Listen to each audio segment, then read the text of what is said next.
Let's give a round of applause for Oronde Kruger. I hope I got that right. All right. Oh, thank you. Cool. And you did help. Thank you. All right. Can everyone hear me? Yes. Cool. I am unbelievably nervous, and so be nice to me and like smile and laugh because I'm sensitive and I'll cry. So,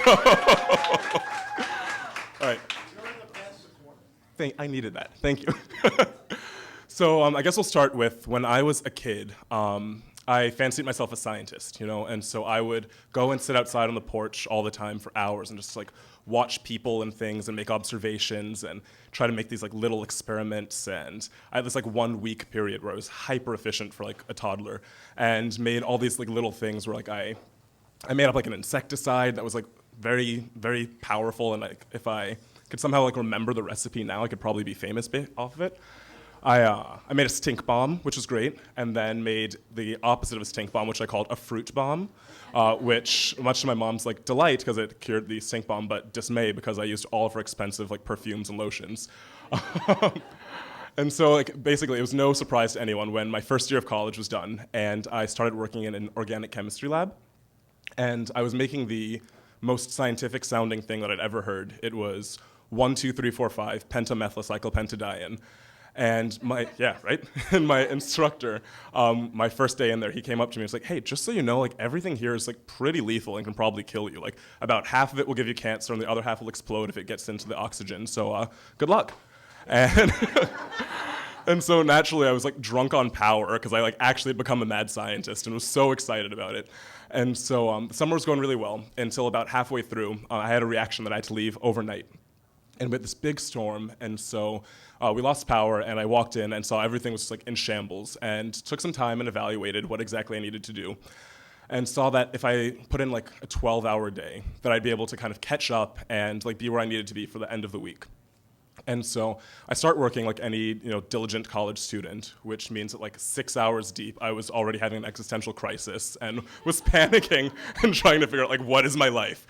Because this was a lab down in the basement of a building and had no windows, and nobody cares about organic chemistry, so no one came in there. And so it's just like me by myself panicking the whole time, like afraid I would etherize myself or like burn a hand off with hydrochloric acid. And so I was like sitting there quietly panicking, like what if this becomes my life? Like what if I am just destined to like float awash in a sea of propargyl tosylate and can never go to a dance, like never go and like play outside, and just was having all of these thoughts.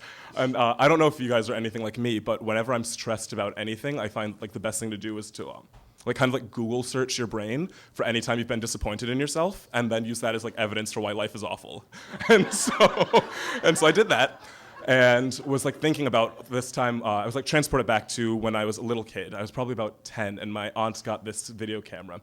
And naturally, the family, the first thing they wanted me to do was to like do these crazy dances. It was like basically like Carlton from like Fresh Prince.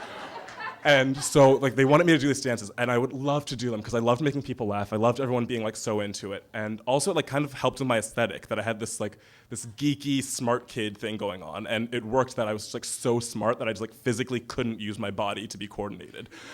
And so I remember that happening, and it got to the point where like I would be in high school and would be leaving like dances and parties where I like literally ripped pants dancing because I was like actually pretty good dancing. And would tell my friends, like, yeah, I know that was a blast, but you literally can't tell my family. If they know that I did like a single Macarena, if they know that I know what the cha-cha slide is, like you're dead to me and we're not friends anymore. And then I was like transported to when I was in prep school in Fort Lauderdale Beach.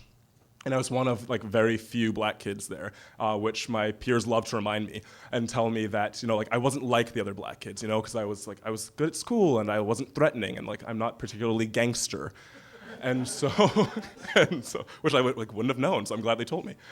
And I thought of these times where I'd be like talking to my friends who are also going to college, and like they're having all these like really cool, unique experiences, and I was having the same types of experiences, but didn't want to tell them that because like I was the pre-med kid. Like why would I talk to them about like the cool play that I was in? And so I'm like sitting there mixing chemicals and like thinking about all this and like trying not to die. And realize that like I'm the imposter, like I'm living this life that's like afraid to challenge like what someone else's like worldview is or like what someone's perception of me was, and I'm forgetting to be a full and complete person. And And that was like a really eye-opening experience for me. And it wasn't, I can't say that like I like in that one moment like morphed into the like cool, composed adult person that I am now. But I can say that I like, you know, like I like music, I like dancing, so I went to the radio, I put Pandora on, turned on some Ludacris, and like booty popped while I like cobalt catalyzed. So that's my story.